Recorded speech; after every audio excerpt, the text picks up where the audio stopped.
मी कढईची भाजी कशी करायची ती दाखवणार आहे। त्यासाठी मी एक मध्यम आकाराचा कांदा बारीक चिरलेला घेतला आहे। 4 हिरव्या मिरच्या घेतल्या, त्या आपल्या आवडीनुसार तिखट जास्त कमी जास्त घेऊ शकता तुम्ही। मी ते 3-4 लसणीच्या पाकळ्या बारीक करून घेतल्या आहेत आणि चवीपुरतं मीठ आणि हळद घेतलेली आहे। आता मी तुम्हाला ही रेसिपी कशी करायची ते दाखवत आहे। त्यासाठी मी भांड्यामध्ये गॅस चालू करून भाजी करण्यासाठी मी 2 टेबलस्पून तेल घेत आहे। तेल हे कमीच घ्यायचं, जास्त घ्यायचं नाही, आपल्या आरोग्यासाठी चांगलं नसतं तेल। तेल चांगलं कडकडीत गरम झालं की त्यामध्ये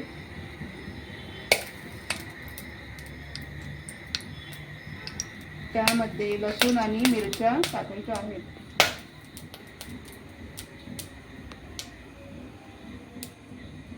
चांगलं कडकडीत गरम झाल्यावरच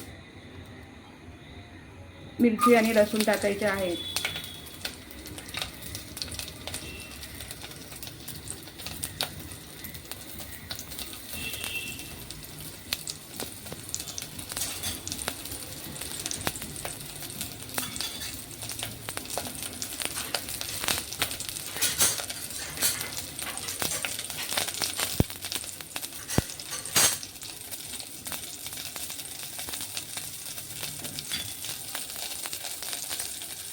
लसूण चांगला लालसर होईपर्यंत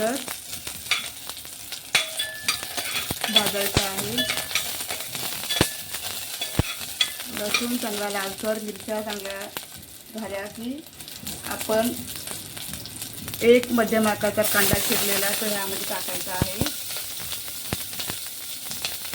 तो कांदा लालसर झाला की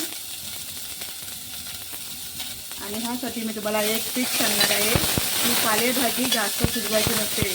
त्यासाठी काय करायचं, आपण गॅसची फ्लेम ही मोठी करायची। मोठ्या फ्लेमवरच पालेभाज्या कधी पण करायच्या, त्याच्यावर झाकण कधीही ठेवायचं नाही।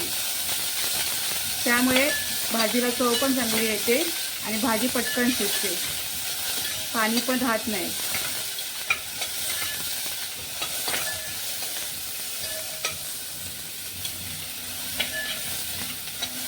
कांदा लालसर होईपर्यंत चांगला परतायचा। एकदम मोठी फ्लेम करायची, छोटी करायची नाही। ही भाजी कढईची भाजी सीजनल भाजी आहे, ती आपल्याला पावसाळ्यात भेटते। आता पावसाळ्यात आपल्याला सीजन चालू झाला आहे, त्यामुळे ती भाजी मला भेटली आहे। ती भाजीची रेसिपी मी तुम्हाला दाखवत आहे। ती तुम्हाला कशी वाटली तर तुम्ही कमेंट्समध्ये सांगू शकता। तुम्हाला व्हिडिओ आवडला असेल तर लाईक करा, सबस्क्राईब करा, त्यामुळे तुम्हाला काही टिप्स असतील त्या देईल। कांदा चांगला लालसर परतल्यानंतर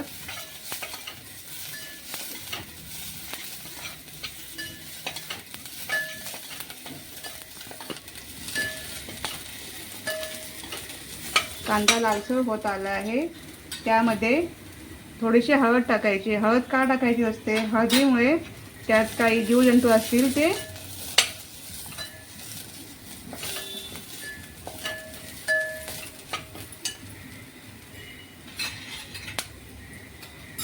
त्यानंतर त्यामध्ये पालेभाजी टाकायची। ही करडईची भाजी खूप चांगली असते, चवीला चांगली असते, पौष्टिक असते।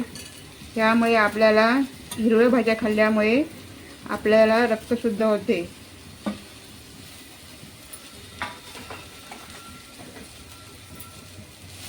ही भाजी 5 मिनिटात शिजते।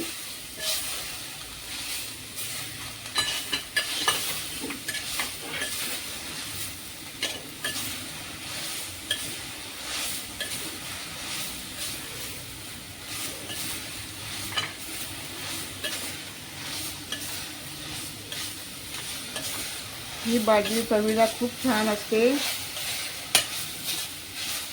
आमच्या घरात सगळ्यांना आवडते, सगळेजण मनापासून खातात।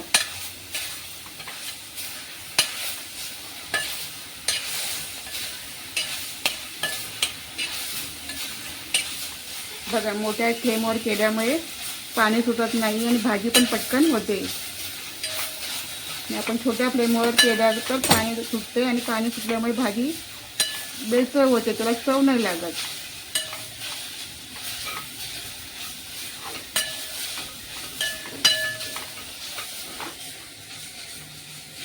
ही भाजीची रेसिपी तुम्हाला कशी वाटली ते मला कमेंट्समध्ये सांगा.